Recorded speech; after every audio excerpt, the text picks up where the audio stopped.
우리에게 주실 하나님의 말씀은 고린도전서 12장 1절부터 11절까지 말씀입니다.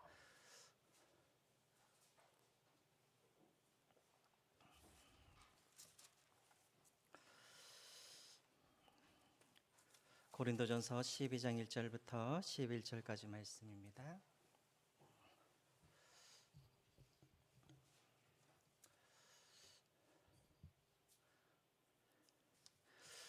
휴일날 이렇게 연휴 때 이렇게 보니까는 성도님들이 더 많이 나오시는 것 같아요. 그래서 너무나 뭐 주일 예배 드리는 것처럼 이렇게 많아서 너무나 좋습니다.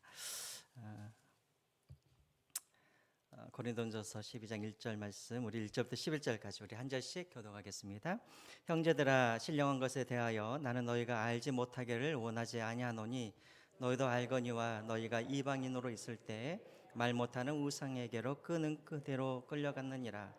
그러므로 내가 너희에게 알리노니 하나님의 영으로 말하는 자는 누구든지 예수를 저주할 자라 하지 아니하고 또 성령으로 아니하고는 누구든지 예수를 주시라 할 수 없느니라. 은사는 여러 가지나 성령은 같고 직분은 여러 가지나 주는 같으며 또 사역은 여러 가지나 모든 것을 모든 사람 가운데서 이루시는 하나님은 같으니 각 사람에게 성령을 나타내심은 유익하게 하려 하심이라. 어떤 사람에게는 성령으로 말미암아 지혜의 말씀을, 어떤 사람에게는 같은 성령을 따라 지식의 말씀을, 다른 사람에게는 같은 성령으로 믿음을, 어떤 사람에게는 한 성령으로 병 고치는 은사를, 어떤 사람에게는 능력 행함을, 어떤 사람에게는 애언함을, 어떤 사람에게는 영들 분별함, 다른 사람에게는 각종 방언함을, 어떤 사람에게는 방언을 통역함을 주시나니. 함께 읽겠습니다. 이 모든 일은 같은 한 성령이 행하사 그의 뜻대로 각 사람에게 나누어 주시는 것이니라. 아멘. 우리 옆 사람들과 함께 인사했으면 좋겠습니다. 또 새해가 조금 지나긴 했지만 새해 복 많이 받으십시오. 우리 한번 인사하시기 바랍니다. 건강하십시오. 우리 축복의 이렇게 말씀을 한번 전해주셨으면 좋겠습니다. 예. 모두 잘 다녀오셨죠? 예, 또 올라오셨을 때 또 고생한 분도 계셨을 텐데, 우리가 계속해서 이제 고린도 전서를 통하여서 고린도 교회 안에 있는 여러 가지 문제를 우리가 다루고 있습니다. 이 문제는 단순히 고린도 교회만의 문제가 아니라 오늘 많은 교회들이 오늘날 겪고 있는 그런 많은 문제들인 것이죠. 고린도전서 11장부터 14장까지는 우리가 2주 전부터 보았는데요. 11장부터 14장까지는 주제가 예배입니다. 예배. 그런데 이제 왜 이것을 다루는가? 고린도 교회 안에 자꾸만 예배가 무질서하게 또 예배를 방해하는 그런 것들이 많이 있었다라는 것이죠. 특별히 세 가지가 있었습니다. 첫 번째는 어떤 문제가 있었었죠? 처음에는 여성분들이 교회 안에서 예배 드릴 때 머리에 쓰는 수건을 쓰는 이 문제, 이것 때문에 교회 예배의 어떤 질서가 또 이렇게 흐트러졌었고 문제가 되었었고, 자, 두 번째로는 우리가 지난주에 우리가 봤던 것처럼 성만찬, 이것이 이렇게 질서 있게 그렇게 진행되어야 되는데 우리 권사님께서 기도 중에 말씀하셨던 것처럼 사람들이 막 먼저 왔던 거 먼저 먹어버리고 나는 저 사람하고 나는 먹기 싫다고 하면서 나 혼자 그렇게 성만찬을 하는 그런 사람들, 그런 문제들이 교회 안에 있었다라는 것입니다. 자, 그리고 이제 세 번째로 오늘을 이제 12장부터 이제 14장까지는 어떤 문제냐면 이제 성령의 은사 문제입니다. 은사 문제. 자, 그러니까 이렇게 예배를 드리고 있는데 갑자기 막 저 끝에서 막 어떤 분들이 막 방언을 하고 계시거나, 제가 설교를 하고 있는데 어떤 분들이 저 뒤쪽에서 갑자기 하나님께 제가 애언을 내가 받았습니다 하면서 갑자기 애언을 막 말을 하거나, 막 교회 안에서 막 자꾸만 예배를 드리는데 이런 문제들이 자꾸만 생겼다라는 거예요. 자, 그래서 이제 이런 문제를 가지고 고린도 교회 이제 장로들이 와서 사도 바울에게 이제 질문을 하는 것이죠. 교회 안에서 어떻게 성령의 은사를 우리가 어떻게 사용해야 됩니까? 라고 이제 질문을 할 때 이제 사도 바울이 12장부터 14장까지 이 성령의 은사는 되게 이제 중요한 부분이기 때문에 이렇게 세 장에 걸쳐서 이제 성령의 은사에 대해서 이야기를 합니다. 자, 그래서 1절에 우리 한번 보겠습니다. 1절 사도 바울이 이렇게 말하죠. 형제들아, 신령한 것에 대하여는 나는 너희가 알지 못하기를 원하지 아니하노니. 무슨 말입니까? 너희들이 신령한 것, 여기서 말하는 신령한 것이라는 게 뭐냐면 바로 성령의 은사에 관련된 문제겠죠. 나는 너희들이 신령한 것에 대해서 알기를 원한다. 또 성령의 은사에 대해서 너희들이 좀 꼭 알았으면 좋겠다라고 말을 하면서 이제 성령의 은사에 대해서 이야기를 해요. 자, 근데 여러분 여기서 이제 우리가 한 가지 좀 이상한 것이 이제 등장합니다. 뭐냐면 2절을 우리 같이 한번 보시죠. 2절. 우리 같이 한번 읽어볼까요? 2절 시작. 너희도 알거니와 너희가 이방인으로 있을 때 말 못하는 우상에게로 끄는 그대로 끌려갔느니라. 여러분 갑자기 좀 이상하죠? 갑자기 이제 성령의 은사에 대해서 이야기를 하려면 이제 성령이 무엇인지, 은사가 무엇인지 이것에 대해서 설명을 해야 되는데 사도 바울이 갑자기 무엇에 대해서 이야기를 하냐면 뭐에 대해서 지금 이야기를 해요? 우상 숭배에 대해서 갑자기 이야기를 하는 거예요.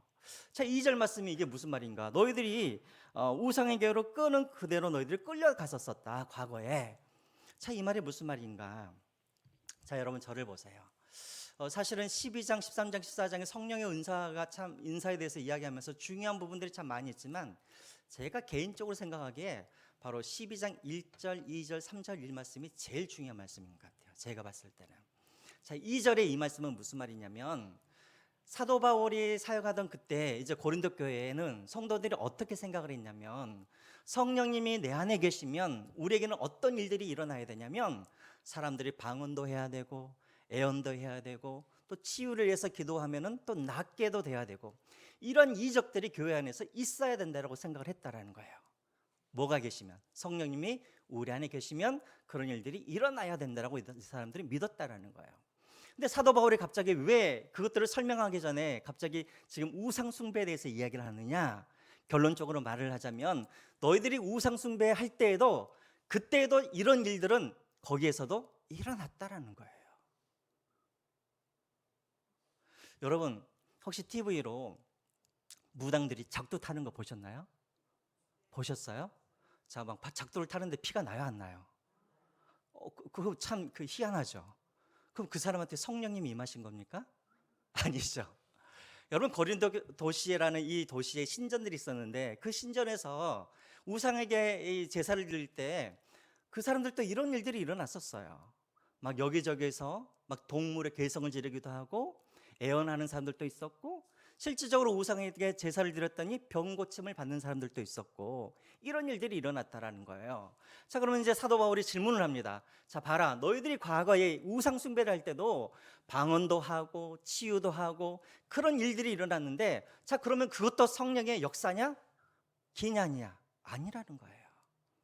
자, 왜 그 이야기를 합니까? 너희들이 지금 성령께서 내 안에 계시면 교회 안에 방언의 은사가 나타나야 되고 교회 안에서 치유 역사가 일어나야 되고 이것이 가장 중요한 증거는 기단이다? 아니다라는 거예요. 왜냐하면 우상 숭배를 할 때도 그런 일들이 일어나니까. 지금도 여러분 불교의 스님들도 여러분 방언하는 거 아시죠? 모르셨어요? 스님들도 방언하시는 분들도 계세요. 또 애언하는 분들도 계시고 또 병 고쳐주시는 분들 계시고 제가 전에도 말씀을 드렸지만 이것은 우상이 하는 일들이 아니라 누가 하는 일이라 그랬어요? 그 뒤에 누가 있다 그랬어요? 귀신, 미혹하는 영, 미혹의 영. 미혹의 영은 그런 일들을 하게 하는 거예요. 그러니까 여러분 정말 성공하고 싶으시면 가서 절에 가서 여러분들이 막 108번만 하시고 막 3000배 하시면 진짜 소원이 이루어질 수도 있어요. 왜? 미혹의 영이 그렇게 하거든요. 실제로. 그러니까 이것이 증거는 아니라는 거예요.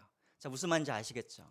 자, 그러면 성령님께서 우리 안에 들어오시면 정말 확실한 증거가 무엇인가? 바로 3절에 그것을 이야기하고 있는 거예요.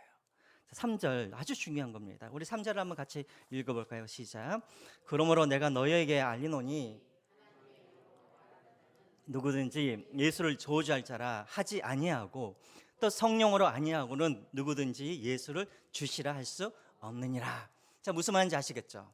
자, 성령이 우리 안에 들어오면 증거가 뭐 방언하고 애언하고 이것들도 물론 증거가 될 수 있지만 그러나 이것이 중요한 증거가 아니라 진짜 성령이 우리 안에 들어오시면 어떤 증거가 나타나느냐? 3절에 두 가지를 이야기하죠. 첫 번째는 무엇에 대해서 이야기합니까?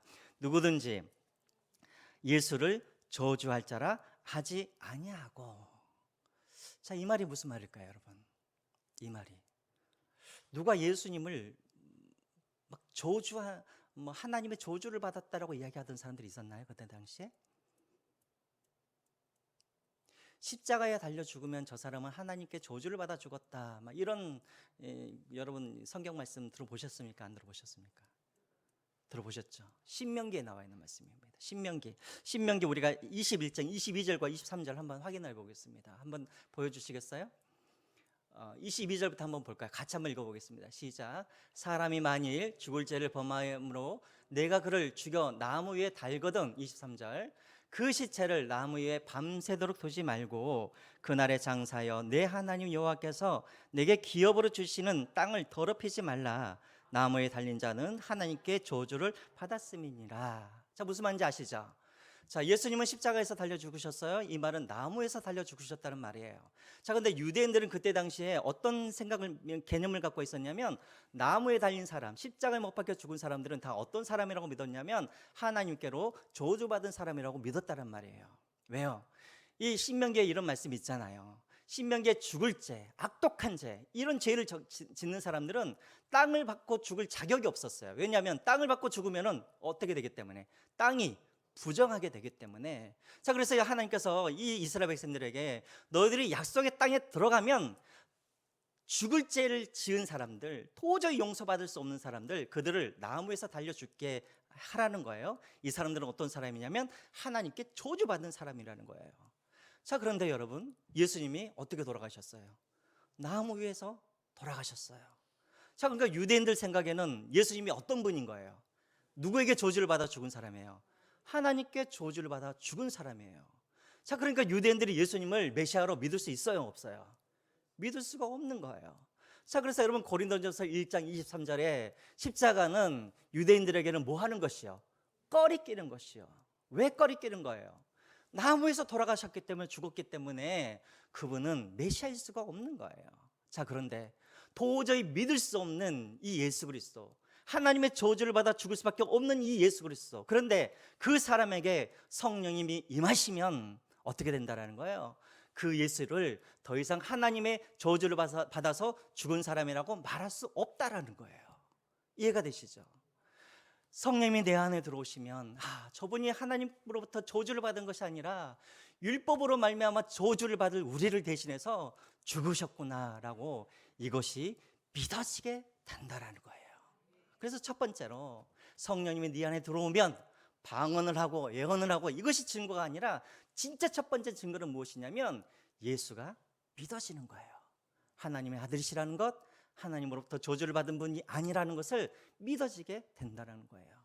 두 번째로 또 어떤 일들이 벌어진다고 되어 있습니까? 3절 후반절에 보면 성령이 아니고는 누구든지 예수를 주시라 할 수 없느니라 라고 말을 합니다. 자, 여러분이 여기서 말하는 이 주라는 이 말, 여러분 많이 들어보셨을 거예요. 여기서 말하는 이 주라는 말은 헬라어로 큐리어스예요. 큐리어스, 많이 들어보셨죠? 주님이란 뜻이에요.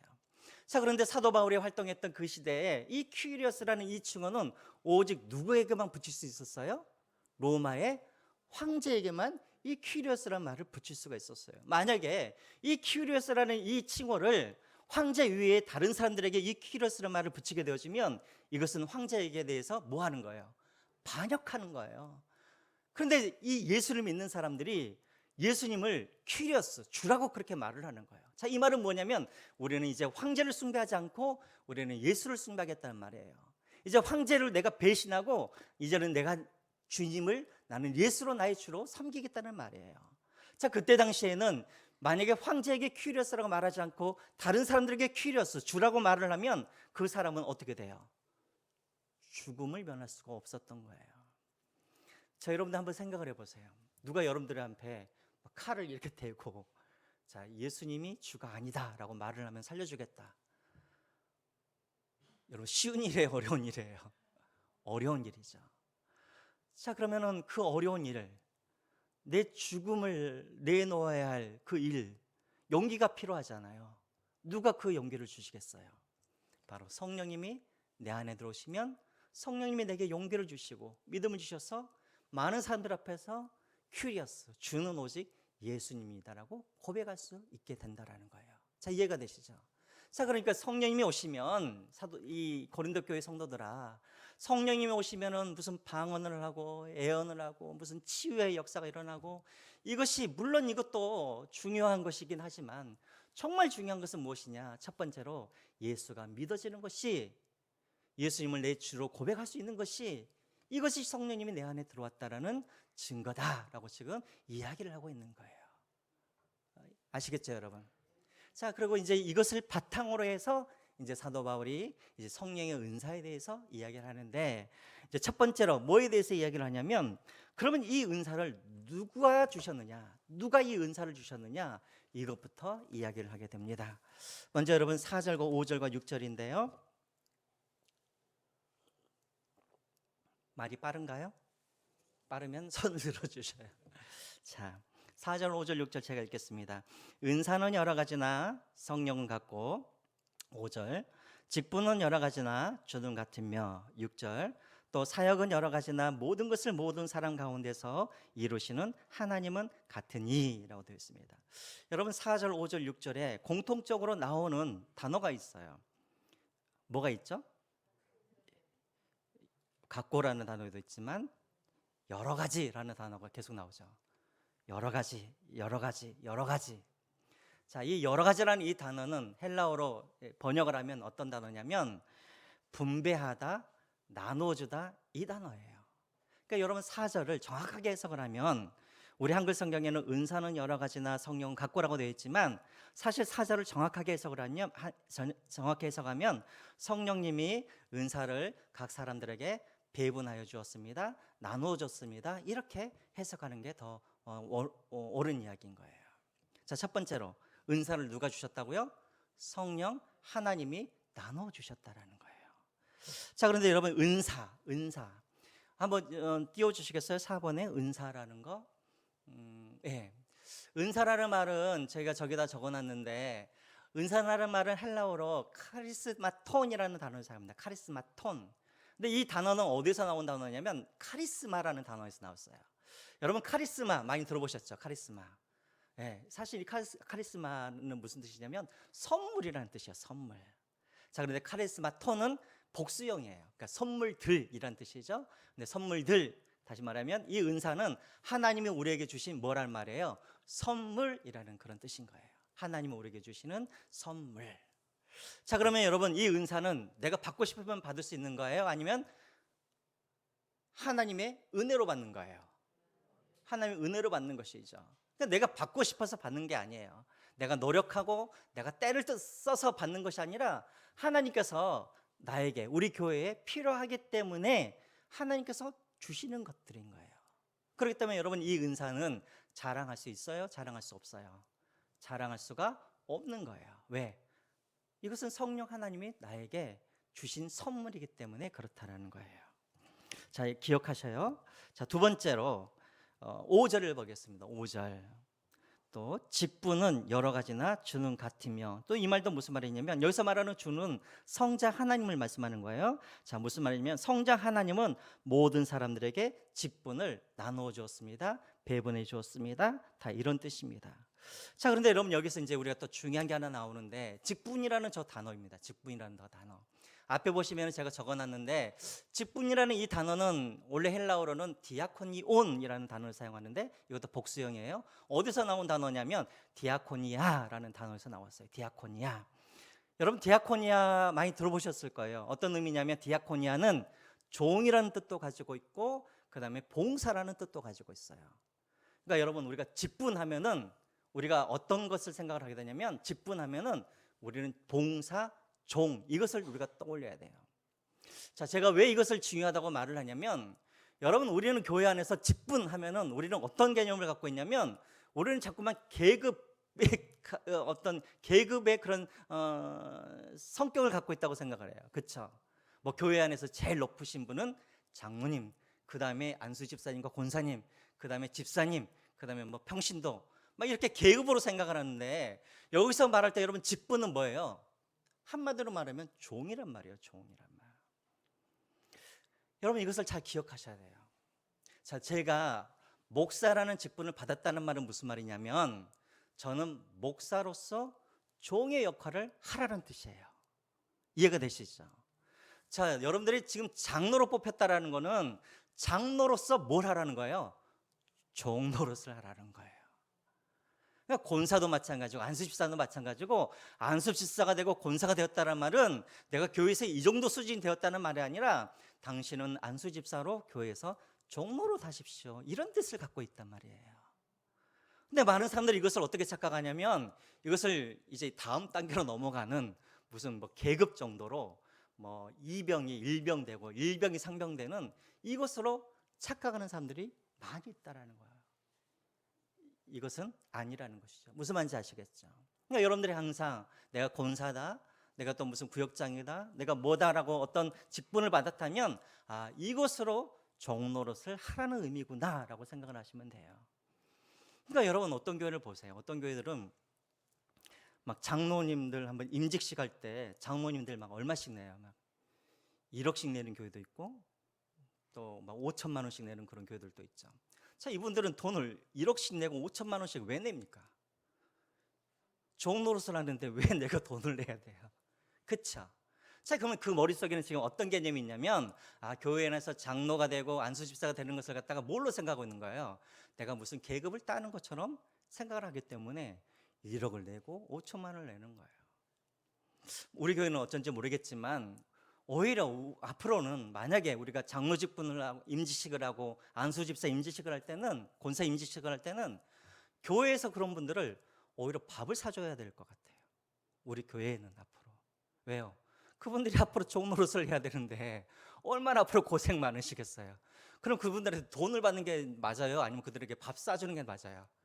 앞으로 열심히 종노릇 하십시오 하면서 교회에서 밥을 사주는 게 맞죠. 그렇죠? 자, 이런 개념을 우리가 한 사람 한 사람씩 다 갖고 계셔야 되는 거예요. 그래서 장로인데 왜 내 말을 안 들어? 그런 생각을 이제 안 가져야죠. 목사도 마찬가지예요. 내가 담임 목사인데 왜 이렇게 말을 안 듣나? 물론 교회 안에 질서는 있어야겠지만 그러나 이게 높고 낮음이 아니고 그런 게 성경을 받기 위한 것이 아니라는 거예요. 자, 이런 종노릇을 하도록 하나님은 각 사람들에게 직분을 주셨어요. 누가? 성자 하나님께서. 그럼 성부 하나님께서는 무엇을 주셨는가? 6절에 보면 성부 하나님께서 이것을 주셨어요. 한번 읽어보겠습니다. 6절 시작. 또 사역은 여러 가지나 모든 것을 모든 사람 가운데서 이루시는 하나님은 같으니. 여러분 여기서 사역이라는 이 말, 이 사역이라는 이 말도 우리가 보기에는 뭐 이런 뭐 찬양 사역은 무슨 사역으로 말을 하는데 원래 여기 이 단어는 어떤 단어냐면 저기 또 헬라어로 또 나왔네요. 제가 자꾸 헬라어를 쓰는 이유는 제가 막 자랑하기 위해서 그런 것이 아니라 원래 뜻을 우리가 좀 알았으면 하는 그런 의미에서 쓰는 거예요. 자, 에네르게마톤이라는 단어를 사용해요. 여러분 일본어로 에네르기 막 할 때가 있죠. 그게 뭐예요? 에너지란 뜻이 에너지. 자, 이 말이 그 말이에요. 에네르게마톤이라는 무슨 말이냐면 에너지, 힘, 능력을 말하는 거예요. 그래서 다시 말하면 6절에 이 사역이라는 이 단어는 무슨 말이냐면 힘, 능력 이것을 말하는 거예요. 그러니까 하나님께서 우리에게 어떤 사역을 주셔서 어떤 일들을 주셨을 때 그 일을 할 수 있도록 우리에게 여러 가지 힘과 능력을 누가 주시냐면 성부 하나님이 우리에게 주신다라는 그런 뜻을 갖고 있는 거예요. 6절 말씀은 능력, 그런 힘 이런 뜻을 갖고 있습니다. 사역이라는 뜻이 그런 뜻을 갖고 있다라는 거예요. 자, 그러면 여러분 이제 여러분들께 질문을 할게요. 사도 바울이 지금 성령의 은사에 대해서 이야기를 하는데 왜 갑자기 이걸 누가 주셨는지에 대해서 지금 설명을 가장 먼저 했을까요? 성령의 은사는 성령의 은사는 성령님께서 주셨고 성령 하나님이 주셨고 직분은 성자 하나님이 주셨고 또 그 힘은 능력은 성부 하나님이 주셨고 지금 삼위의 하나님에 대해서 다 이야기를 하고 있죠. 자, 왜 이분들이 주셨다라고 먼저 이것을 이야기를 했을까요? 왜? 주시는 분이 하나님이시다. 왜 이것에 대해서 이야기를 했을까요? 네? 뭐 하기 위해서? 교만하지 않기 위해서. 그렇죠. 자랑하지 않기 위해서. 교만하지 않기 위해서. 자, 왜 이야기를 했을까요? 지금 고린도 교회 안에 이런 일들이 일어났기 때문에 그렇다는 것이죠. 자, 여러분 보세요. 제가 지금 설교를 하고 있는데 저 끝에 계시는 분이 막 자기 방언 받았다고 막 방언으로 큰 소리를 이야기를 해요. 제가 설교를 하고 있는데 막 저쪽에 예언의 은사를 받으신 분들이 갑자기 하나님께서 내게 음성을 들려주셨다고 막 큰 소리로 이야기를 해요. 자, 왜 사람들이 큰 소리로 이야기를 할까요? 자랑하기 위해서. 나 이런 은사 받았다고. 근데 여러분 지금 여기에서 먼저 사도 바울이 뭐라고 해요? 그것을 주시는 분은 하나님이시고 하나님이 뭘로 주신다는 거예요? 선물로 주신 것인데 어찌 너희들이 그것을 자랑하고 어떻게 그것이 너희들이 마치 노력해서 너희들이 받을 만한 그런 어떤 그런 자격이 있어서 너희들이 무슨 노력을 해서 받은 것처럼 그렇게 왜 자랑을 하느냐 이 말인 거예요.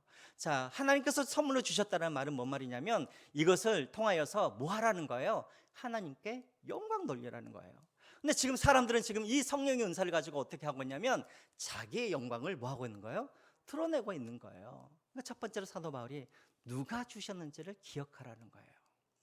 직분도 마찬가지죠. 목사의 직분, 장로의 직분, 안수집사의 직분, 이 직분들은 누가 주신 거예요. 물론 성도님들이 투표해서 주신 거긴 하지만 그러나 하나님께서 그것을 주신 것인 것이죠. 그러면 모든 영광을 다 어떻게 해야 돼요? 하나님께 영광을 돌려야 되죠.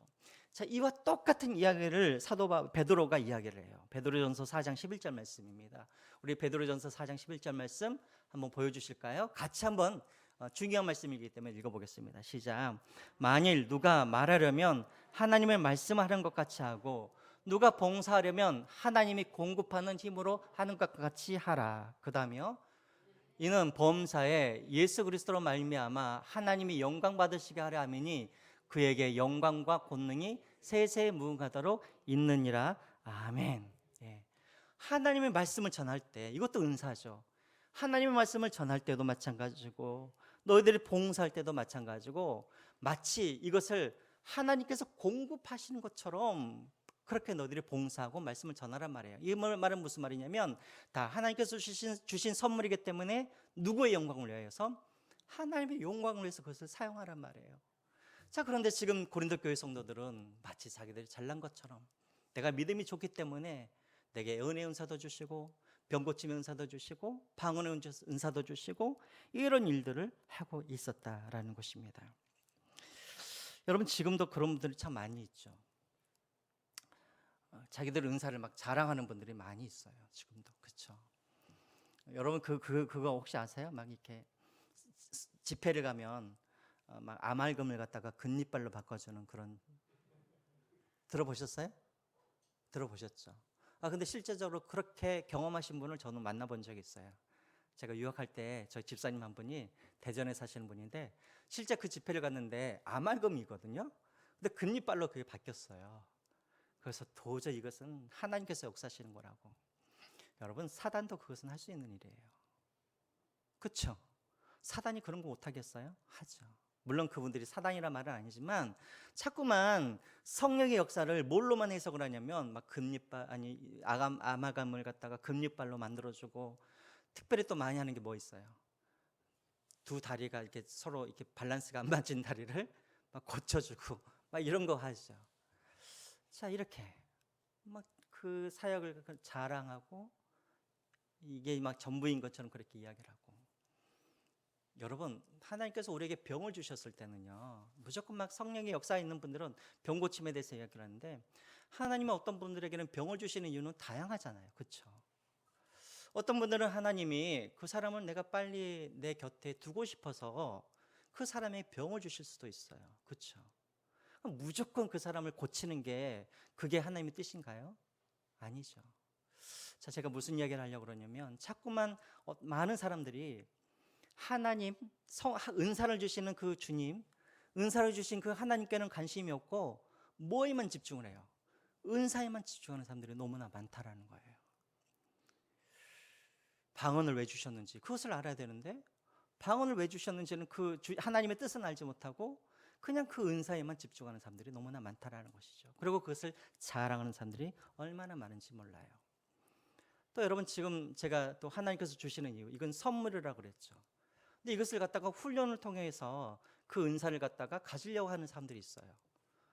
옛날에 순복음교회 지금은 하시는지 모르겠지만 순복음교회에서도 그러죠. 기도원에서 막 랄랄랄랄라 막 따라서 하라 그러죠. 막 랄랄랄랄라 막 따라서 하다 보면 어떻게 돼요? 막 이제 막 방언이 터져요. 근데 여러분 이것을 순복음교회만 하는 줄 알았는데 제가 어떤 교회 봤더니 침례교회 우리나라에서 세 번째 손가락으로 꼽히는 침례교회인데 거기서도 그래요. 막 연습을 시켜요. 막 은사를 랄랄랄랄 막 하라고. 그럼 나도 모르게 막 하다 보면은 이제 그게 막 돼요. 여러분 이건 선물이 있어요. 이것은 우리가 노력해서 얻을 수 있는 것이 아니라는 거예요. 그리고 자꾸만 이제 그것이 없으면은 마치 저 사람은 성령 세례를 안 받은 사람처럼 그렇게 취급하고, 그래서 그 교회에서 무시당하고. 기억하세요. 은사는, 직분은 누가 주셨다고요? 하나님이 주셨다라는 걸 기억하라는 거예요. 자, 그러면서 이제 사도 바울이 왜 그러면 우리에게 은사를 주셨는가에 대해서 7절 말씀이 이야기를 하죠. 자랑하기 위함도 아니고 교만하기 위함도 아니고. 7절 다 같이 한번 읽어보겠습니다. 시작. 각 사람에게 성령을 나타내심은 유익하게 하려 하심이라. 유익에다가 동그라미 치세요. 막 동그라미 치세요. 그쵸, 여러분? 이 성령님이, 이 은사가 성령께서 오신 성령님으로부터 오신 은사인지, 아니면 정말 미혹하는 영이 내게 주신 은사인 준 건지 어떻게 구별하느냐? 이걸로 구분할 수 있다는 거예요. 과연 교회에 유익이 되는지, 그리고 내 옆에 있는 형제자매들에게 유익이 되는지, 그리고 나에게, 내 신앙의 마지막으로 유익이 되는지, 이걸 보라는 거예요. 제가 과거에도 여러분들에게 한번 제가 이야기를 했던 것 같은데요. 아틀란타에 있는 한 교회가 있었어요. 거기에는 제가 그때 당시에만 알기로는 200명 정도 모이는 아주 괜찮은 교회였어요. 여러분, 미국 교회에서 200명이면 한국 교회로 말하면 한 1000명 정도 되는 그런 수준이에요. 자, 그런데 200명 모인 교회였는데 이제 문제가 뭐가 생겼냐면, 목사님이 이제 나이가 거의 70 가까이 되시니까 성도들이 그동안 30 몇 년째 그 목사님의 설교를 들은 거예요. 그러니까 점점 목사님의 설교가 어떻게 돼요? 잔소리처럼 들리고, 이게 설교가 들리지 않는 거예요. 그래서 이제 성도들이 좀 빨리 목사님이 좀 바뀌었으면 좋겠다는데, 목사님도 이제 자리를 이제 내놓지 않고 몇 년째만 이게 좀 불편한 그런 관계에 있었어요. 자, 그런데 이제 그 교회에 누가 왔냐면, 한 권사님이 그 교회에 새로 등록을 하셨어요. 근데 이 권사님이 어떤 권사님이었냐면, 본인 말로는 이제 애언의 은사를 받으신 분이라는 거예요. 여러분, 우리 주변에도 그런 분들 계셨죠. 옛날에 좀 많이 있었죠. 그러니까 기도하면서 이렇게 좀 하나님의 음성을 이렇게 들려주는 그런 권사님들이 계셨어요. 안 계셨어요, 여러분 주변에는? 제 주변에는 있었어요. 그러니까 그런 분들이 저보고 막 목사되라고 막 그랬어요. 그래서 제가 목사가 되는지 모르겠는데, 그분이 교회 등록을 했어요.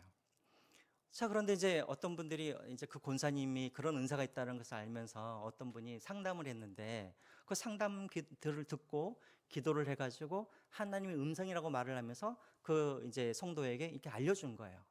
그러니까 마음이 얼마나 시원해요. 그쵸? 자, 근데 점점 그것이 소문이 나더니, 이제는 무엇인가를 막 중요한 결정을 할 때마다 성도님들이 몰래 그 권사님 찾아와가지고 자기를 위해서 막 기도해 달라는 거예요. 이번에 내 딸이 대학을 가는데 어디 대학을 들어가야, 어떤 과를 들어가야 이게 하나님의 뜻입니까? 자, 그런데 그 권사님이 이제 기도해 주면서, 어디 대학을 가시고 어떤 과를 가십시오. 또 지금 사업을 지금 이제 하려고 그러는데 어떤 사업을 하면 좋겠습니까? 막 이렇게 하니까는 또 권사님이 기도해 주시면서 그걸 또 가르쳐 줘요. 자, 그런데 점점 목사님에게는 은혜를 못 받았던 사람들이 누구를 의지하기 시작한 거예요? 이 권사님을 막 의지하기 시작하는 거예요. 근데 여러분 한번 보세요. 사업을 해야 되는지 말아야 되는지 꼭 뭐랑 똑같아요, 여러분. 무당하고 똑같잖아요, 무당하고. 우리 하나님이 무슨 무당이 하나님입니까? 자, 그런 일들이 점점 일어나다가 이게 이제 이렇게 드러나게 된 거예요. 그러니까 목사님 귀까지 들어가게 되어가지고 이제 이 권사를 이제 쫓아내려고 하는데, 이제 그 권사님과 이제 이렇게 친했던 분들이 이제 목사파와 권사파가 이렇게 나눠지기 시작한 거예요. 그래서 실제적으로 교회가 깨어져 버렸어요. 그리고 권사파들은 권사님을 따라가는 것이 아니라 다른 교회로 다 흩어지고, 나머지 200명인데 50 교인들만 이 목사님과 함께 새로운 교회에 같이 정착을 한 거예요. 자, 여러분 보세요. 그것이 진짜 하나님의 성령님께서 주시는 은사라고 한다면, 여러분 교회가 깨어져야 돼요, 말아야 돼요? 교회가 깨어지면 안 되죠. 왜요? 성령의 은사는 무엇을 위해서 주신 거기 때문에, 유익을 위해서 주신 거기 때문에. 근데 교회가 깨어지죠. 사람들이 상처를 받죠. 교회를 떠나죠. 이것은 여러분 성령께서 주시는 은사가 아니라는 거예요. 마찬가지예요. 우리가 막 방언의 은사를 받았는데 이 방언 때문에 막 교회가 혼란스럽거나 교회가 깨어지거나 이런다면, 그 방언은 누가 주신 게 아니에요. 성령께서 주신 방언이 아닌 거예요. 그것은 유익이 되지 못하기 때문에. 그래서 우리가 분별력을 가져야 된다는 거예요. 어떤 기준으로 이것이 과연 교회에 먼저 유익이 되는지, 그리고 내가 아니라 내 바로 옆에 있는 형제 자매들에게 유익이 되는지, 그리고 내 신앙에 유익이 되는지, 이게 바로 은사를 주신 목적이기 때문에. 이해가 되시죠? 자, 그러면 이제 8절부터 10절까지는 어떤 은사를 우리에게 주셨는가? 다양한 은사를 주셨다라는 거예요. 그게 핵심이에요. 다양한 은사. 자, 8절에 보시면은 8절 제가 읽겠습니다. 어떤 사람에게는 성령으로 말미암아 지혜의 말씀을, 어떤 사람에게는 같은 성령을 따라 지식의 말씀을. 자, 지식의 은사가 있고 지혜의 은사가 있어요. 지식의 은사는 어떤 은사를 말할까요? 하나님의 말씀, 진리의 말씀, 그것을 깨닫는 그런 은혜를 말하겠죠. 그러니까 물론 우리도 물론 우리가 성경을 보면 우리도 깨달아져요. 근데 특별히 또 어떤 사람들은 막 조그마한 것도 막 이렇게 의심을 갖고 이렇게 막 연구하고 몰두하는 그런 분들이 있어요. 우리 주변에도 보면 그런 분들이 있죠. 다른 성도들은 막 의심, 막 이렇게 막 질문이 안 생기는데 이분은 막 질문이 생겨가지고 그것을 꼭 알아야 되고 막 그런 분들이 있어요. 그러니까 이런 어떤 지식의 은사가 있는 분들은 그래서 하나님 성경의 말씀을 갖다가 더 깊이 있게 그렇게 연구하고 아는 그런 분들이 있어요. 이게 바로 지식의 은사예요. 그 지혜의 은사는 무엇인가? 그렇게 깨달아지는 하나님의 은혜를, 하나님의 말씀과 진리를 잘 전달하고 또 잘 적용하는 그런 은사가 바로 지혜의 은사이겠죠. 자, 그러니까 여러분 보세요. 우리가 보통 목사님들도 보면은 막 지식은 정말 많은 목사님들이 계세요. 그렇죠? 근데 이제 또 전달을 하면은 어떤 분들은 쉽게 전달을 하는데 또 어떤 분들은 너무나 어렵게 또 전달하는 분들이 있죠. 자, 이게 바로 은사의 그런 차이인 것 같아요. 같은 성경 구절인데 어떤 분들은 그것을 막 너무 쉽게 알아듣기 쉽게 이렇게 해주는 그런 분들이 있는가 하면 같은 구절인데 너무나 어렵게 또 그렇게 말씀하시는 분들도 있고. 자, 이게 뭐예요? 은사의 차이라는 것이죠. 지혜의 은사가 특별히 있어야 한다는 것입니다. 자, 9절에 다른 사람에게는 같은 성령으로 믿음을, 어떤 사람에게는 한 성령으로 병 고치는 은사를. 여러분, 여기서 말하는 믿음도 은사라고 하는데 이 은사는 어떤 은사를 말할까요? 우리가 구원받는 데 필요한 믿음을 말하는 게 아니에요. 여기서 말하는 믿음의 은사는 어떤 은사냐면 어떤 어려움을 당할 때, 어떤 시험을 당할 때 특별히 저 사람은 어떻게 저런 시험을 잘 이겨내나 할 정도로 그렇게 믿음을 발휘하는 사람들이 있잖아요. 이게 바로 믿음의 은사라는 것이죠. 그러니까 특별히 여러분 사도행전을 보면은 뭐 베드로라든가 요한이 감옥에 갇혔는데 남들 같으면 막 절망하고 자살할 텐데 이 사람들은 막 하나님을 찬양하고 경배하고 막 이렇게 하잖아요. 자, 이런 것들이 다 믿음의 은사라는 것이죠. 두려워하지 아니하고 담대하게 하나님의 말씀을 전하고, 이런 것들이 믿음의 은사. 구원과 관련이 있는 것이 아니라 구원과는 관련이 없지만 날마다 내 삶 속에서 필요한 그런 시험들을 이겨내는 그런 믿음의 은사를 말하는 것입니다. 뭐 병 고치는 은사는 말할 것도 없고요. 지금도 선교 현장에 가면은 이런 병 고치는 은사가 특별히 많이 나타나요. 예를 들자면 남미권이나 중남미권 있죠. 이쪽 선교사님들, 또 아프리카에 계시는 이 선교사님들에게는 이 병 고침의 은사가 좀 많이 일어납니다. 왜냐하면 그 지역 자체가 그런 곳이기 때문에. 자, 10절을 한번 보시죠. 어떤 사람에게는 능력 행함을, 여기서 말하는 능력 행함이라는 것은 뭐 귀신을 쫓아내는 그런 역사를 말하겠죠. 또 어떤 사람에게는 애언함을, 여기서 말하는 애언함이라는 것은 어떤 걸 말할까요? 여러분들 잘 알고 계시죠? 뭐 미래에 대해서 애언하는 그런 애언이 아니라 여기서 말하는 애언의 은사라는 건 뭐냐면 하나님의 말씀을 잘 이해하고 그것을 사람들 앞에서 잘 강론하고 잘 가르치는 은사를 말하는 것입니다. 그래서 특별히 목사님들 같은 경우에 이제 뭐 이런 애언의 은사, 그러니까 막 미래에 뭘 말해주는 것이 아니라 말씀을 잘 해석하고 그것을 잘 강독하고 전하고, 이것을 애언의 은사라고 하시면 되고요. 어떤 사람에게는 영들 분별함을, 그러니까 이게 진짜 사단에게 온 것인지 아니면 이것이 하나님께서 온 것인지를 분별할 수 있는 그런 능력을 말하는 것이죠. 예를 들자면 아나니아와 삽비라가 거짓말을 했을 때 베드로가 그것을 딱 알잖아요. 그렇죠? 이게 바로 분별의 은사인 것이죠. 그다음에 또 다른 사람에게 각종 방언함을, 또 어떤 사람에게는 방언을 통역함을. 여러분, 방언에는 몇 가지가 있어요? 두 가지가 있죠. 두 가지. 방언에는 두 가지가 있습니다. 첫 번째 방언은 어떤 방언이냐면 배우지 않는 언어로 하는 방언이에요. 그러니까 이 땅에 있는 언어인데 내가 배우지 않는, 이 땅에 있는 언어인데 내가 배우지는 않았지만 내가 기도로 하는 방언이 있어요. 그러니까 예를 들자면 제가 아는 어떤 권사님은 영어를 한 번도 배운 적이 없었어요. 그 권사님은. 그런데 어느 날 갑자기 영어로 막 방언을 하시는 분들이 있잖아요. 그렇죠? 그러니까 이것이 바로 뭐냐면 이 땅에 속한 언어인데 배우지 않는 언어로 방언을 하는 그런 언어가 있어요. 그래서 여러분 사도행전에 나와 있는 방언들은 다 이런 종류의 방언인 거예요. 그러니까 뭐 사도행전에 나와 있는 그 성령이 임하였을 때 방언을 하잖아요. 마게도냐, 뭐 애굽, 뭐 시리아 각종 나라에서 왔는데 이들이 그 나라의 방언으로 이렇게 방언을 하잖아요. 이게 이제 그런 방언인 것이죠. 막 중국어로 하는 분들도 계시고. 그러니까 조영기 목사님 같은 경우도 이제 그런 케이스죠. 영어를 그렇게 막 배우지도 않으셨는데 막 영어로 그렇게 설교하시고 영어로 방언하시는 경우가 바로 이런 방언이고. 두 번째로는 이제 이 땅에 속하지 않는 언어로 방언하는 분들이 계세요. 아까도 말했던 것처럼 막 랄랄랄랄랄 막 하시는 그런 것들.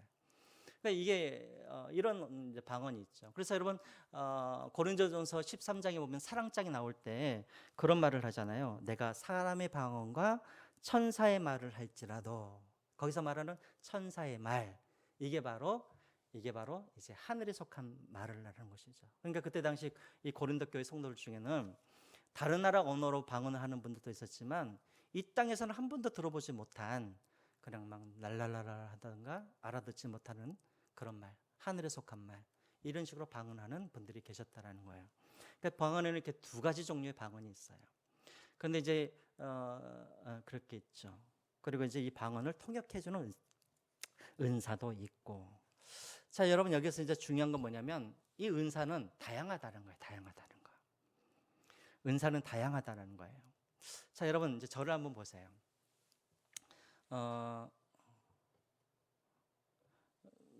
저한테 이렇게 손도 있고 발도 있고 막 눈도 있고 코도 있잖아요. 여러분들이 보시기에 제일 쓸모없는 게 어떤 거인 것 같으세요? 저한테 없죠. 그럼 제일 중요한 게 어떤 거라고 생각하세요? 다 중요하죠. 지금 사도 바울이 8절과 9절과 10절에 다양한 은사에 대해서 이야기하는 건 뭐냐면 중요한 것이 아닌 것이 없고, 예? 더 높은 것도 없고 큰 것도 없고 다 뭐예요? 똑같다라는 것이죠. 하지만 다양하게 그것이 나타난다는 거예요. 자, 그래서 어떤 분들은 제일 문제가 되는 게 뭐냐면 사람들에게 보여지는 그런 은사들 있죠. 방언하는 거, 또 어떤 분들은 그런 애언은 아닌데 막 애언하거나 치유하거나 막 이것이 막 더 크다고 말을 하는데 그것은 아닌 거예요. 그렇죠?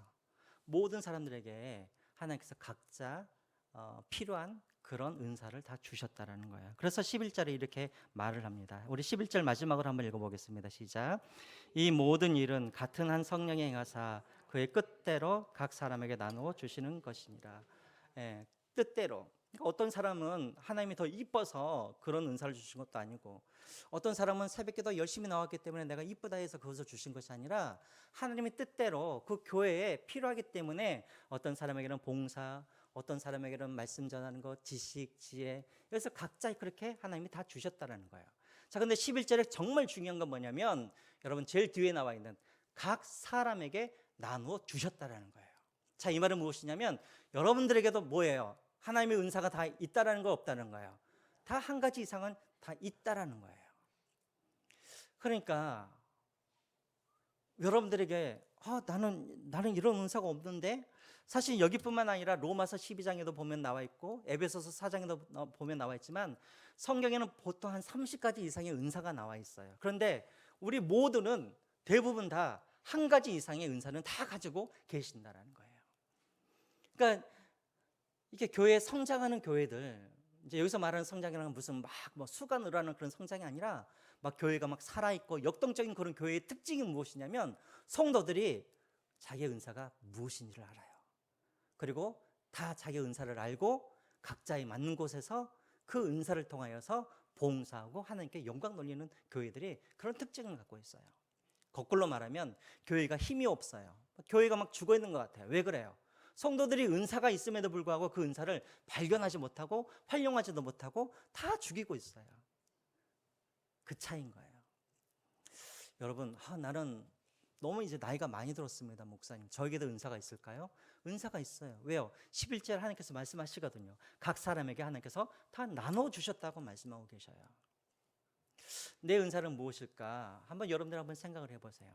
어떤 분들은요, 막 성가대 이렇게 있잖아요. 성가대 있으면 어떤 분들은 저 자리가 왜 이렇게 빠졌지 하면서 늘 그 생각으로 이렇게 성가대를 바라보는 분들이 있어요. 그런 분들은 그게 은사인 거예요. 성가대로 나오셔야 돼요. 어떤 분들은 막 주일학교만 보면 막 마음이 답답해요. 우리 주일학교가 좀 막 했으면 좋겠는데 그분은 그게 은사인 거예요. 문제의식을 갖고 있는 분들. 그럼 그분은 그걸 하셔야 되는 거예요. 그런데 문제의식만 갖고 있고 안 하고 있으면 이제 이게 은사를 사용하지 않는 거예요. 자, 어떤 분들은 여러분 땅에 떨어져 있는 그런 어떤 휴지가 어떤 사람들은 하나도 안 보이는 사람들이 있어요. 근데 어떤 사람들은 꼭 그게 보여요. 그냥 못 지나가요. 그게 이제 그 사람에게는 봉사의 그런 은사인 것이죠. 왜 나한테만 저렇게 쓰레기가 보이는 거야? 막 이제 그럴 때도 있지만 그건 하나님께서 주시는 그런 은사인 거예요. 가장 귀한 은사인 것이죠. 자, 여러분 이렇게 우리 각자에게는 그런 은사를 다 주셨다는 거예요. 그래서 여러분 바라고 원하기는 우리 교회는 나의 은사를 발견하고 그래서 이 은사를 가지고 뭐 하는 거예요? 종노릇하는 거예요. 우리 다 같이 서로가 서로에게 종노릇하고 세워주고 유익이 되게 하고 이것이 바로 살아있는 교회의 그런 특징인 것이죠.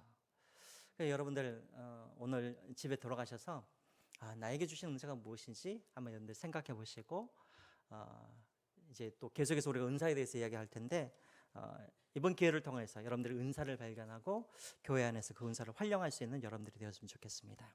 우리 하나님 앞에 한번 짧게 기도하고 우리 이제 예배를 마치겠습니다. 이 시간 우리가 하나님 앞에 한번 기도할 때